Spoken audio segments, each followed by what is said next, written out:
Selamat siang semuanya, bersama saya Pepi Lavanoza dan rekan saya ada Azra Nurul Atahira.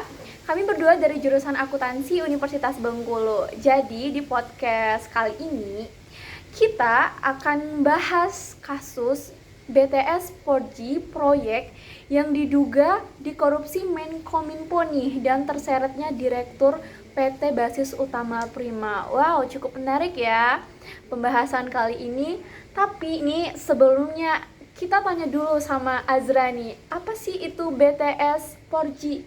Boleh banget Azra, silakan dijelaskan apa itu BTS 4G. Oke, terima kasih kepada Saudari Pepi.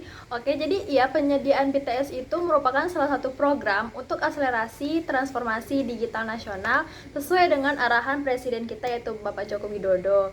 Yang dimana proyek itu akan jalan sebagai bagian dari strategi kebijakan nasional kita di bidang komunikasi dan informasi dengan teknologi yang canggih dan mutakhir. Dan kasus dugaan korupsi ini semakin berkembang ya, ternyata cukup banyak diberitakan di berbagai media karena di FYP aku tuh sering banget lewat gitu loh. Cukup ini ya, ternyata cukup menarik banget ini, menarik perhatian publik. Terus baru Direktur Utama PT Basis Utama Prima atau BUP ini tuh Muhammad Yusrizky ya ditetapkan sebagai tersangka oleh Kejaksaan Agung. Namun awal mulanya sendiri itu bagaimana sih, Azra? Oke, by the way, Direktur Utama PT BUP ini adalah tersangka terakhir yang ditetapkan, bukan tersangka pertama, tapi dia tersangka terakhir. Ternyata tersangka terakhir ya? Terakhir.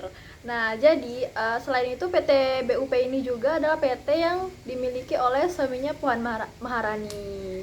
Wah, Ibu Puan. Iya, betul. Nah, awal mulanya korupsi BTS ini yaitu BTS Bakti Kominfo bermula saat pemerintah berencana untuk memberikan pelayanan digital di daerah terdepan, terluar dan tertinggal. Kominfo dengan memulai pembangunan infrastruktur yaitu 4.200 site BTS. Wah, berarti proyek ini dibuat agar kecepatan jaringan Indonesia tambah kencang nih ya. Sangat baik banget nih untuk Indonesia, untuk kekuatan sinyalnya. Iya, buat kalian yang suka nonton drakor atau itu bakal semakin kencang. Sangat mendukung sekali ya proyek ini sepertinya. Iya betul. Terus pembangunan BTS 4G ini upaya pemerintah dalam menutup kesenjangan digital terutama sebagian besar di wilayah Indonesia Timur. Kan banyak tuh di Indonesia Timur yang sinyalnya masih tertinggal, terus banyak juga yang negara terluar masih tertinggal lah dalam keadaan sinyal. Nah, dalam pelaksanaan perencanaan pelelangan terbukti bahwa sejumlah oknum yang saat ini telah menjadi tersangka telah merekayasa dan mengkondisikan proyek tersebut. Wah, iya. Kemudian nih Azra, dari informasi yang aku dapat nih, kalau Kejaksaan Agung telah menetapkan Direktur Utama PT Basis Utama Prima, Muhammad Yusrizky ini sebagai tersangka kasus dugaan korupsi proyek. Jadi teman-teman, PT Basis Utama Prima, buat yang belum tahu dulu nih ya, kita kasih tahu dulu nih. PT Basis Utama Prima atau Basis Investment diketahui milik pengusaha ternama sekaligus suami dari Ketua DPR RI Puan Maharani, yaitu yang bernama Happy Hapsoro. Benar ya itu ya? Dia memiliki 99% saham di dalamnya. Jadi dari yang kamu tahu nih, keterlibatan mereka di kasus ini itu seperti apa sih?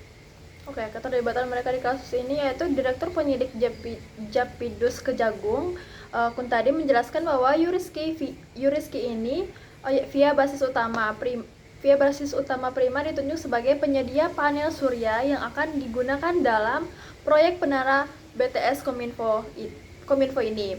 Dalam proses penyediaannya terdapat dugaan tindak pidana diduga yang mendapatkan proyek itu dari hasil persengkokolan jahat dengan para tersangka lain termasuk Johnny Plate. Menurut Kuntadi juga, Yusrizky ini menganggap proyek selaku penyedia panel surya akan digunakan dalam proyek menara BTS Kominfo itu. Meski tak dijelaskan rinci apa yang dilakukan Yusrizky, saat ini Yusrizky sudah ditahan. Ia diduga terlibat dalam kasus yang diduga merugikan negara hingga 8 triliun rupiah. Wow, 8 triliun rupiah, angka yang cukup fantastis ya. Berarti dengan penetapan Dengan penetapan tersangka Yuriski, total dalam perkara ini Kejagung telah menetapkan 8 orang tersangka, benar? Iya. Termasuk mantan Menkominfo Johnny G. Plate ini ya. Terus siapa-siapa saja nih, aku juga kurang tahu 8 orang itu tuh siapa-siapa aja sih? Oke, sebelum saya nyebutin pelakunya itu, sebenarnya total yang dirugi, total anggarannya itu sebenarnya 19 triliun, tapi merugikan negara itu sebanyak 8 triliun. Oh, berarti berapa tadi total? Totalnya 19 triliun. 19 triliun pemirsa. Wow, itu ternyata 8 miliar itu ternyata belum Uang fantastis negara. dibandingkan dengan 19 triliun ya. Wow.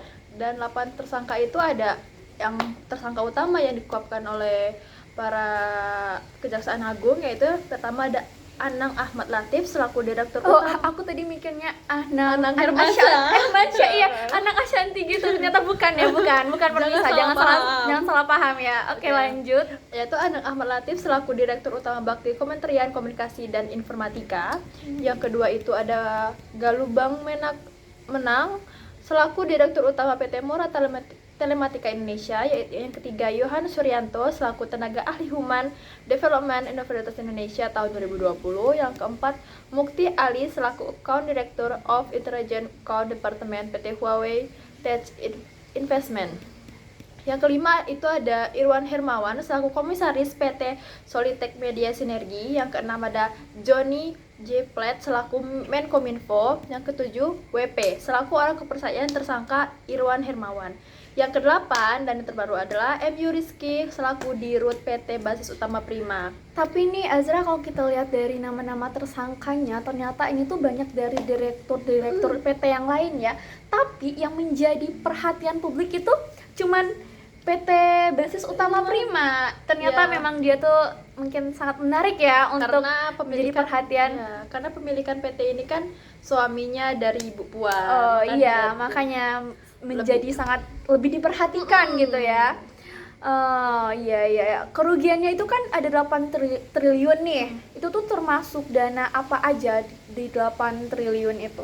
Oke, kerugiannya itu ada keuangan negara tersebut terdiri dari 3 hal, yaitu biaya untuk kegiatan penyusunan kajian pendukung, markup harga, dan pembayaran BTS yang belum terbangun.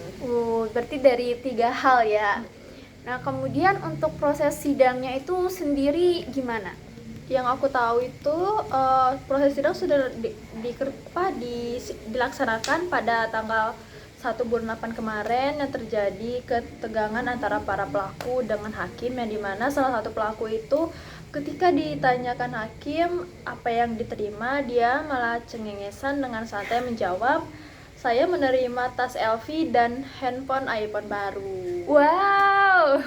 Sangat santai dan merasa tidak bersalah. Dan salah satu pelaku juga ketika sidang dia malah mengangkat kaki hingga ditegur hakim ketua ketika sidang pelaksanaan. Sangat mencengangkan ya mengangkat kaki di persidangan.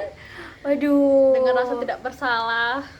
Iya, membuktikan kalau memang dia tuh tidak merasa bersalah sama sekali sudah melakukan korupsi itu ya. Padahal itu hal yang sangat-sangat kita jangan sampai hal itu terjadi ya di negara kita. Semoga aja Masalah ini dapat cepat selesai, dapat menemukan titik terangnya, dan pelaku-pelaku yang sudah diduga itu akan mendapatkan imbalan atas perbuatannya itu. Ganjaran yang setimpal ya teman-teman semua. Dan semoga proyeknya tetap berjalan dikarenakan masih semestinya. banyak sekali wilayah Indonesia di sini yang masih terjaring sinyal. Benar sekali. Dan teman-temannya masih banyak sekali lah yang masih kekurangannya gitu. Oke teman-teman, itu podcast dari kami berdua mengenai kasus isu-isu PT BTS 4G ini, terlibatnya PT Basis Utama Prima Dan PT-PT lainnya. dan PT-PT lainnya. Terima kasih sudah menonton. Kami berdua pamit undur diri. Sampai jumpa. Dadah.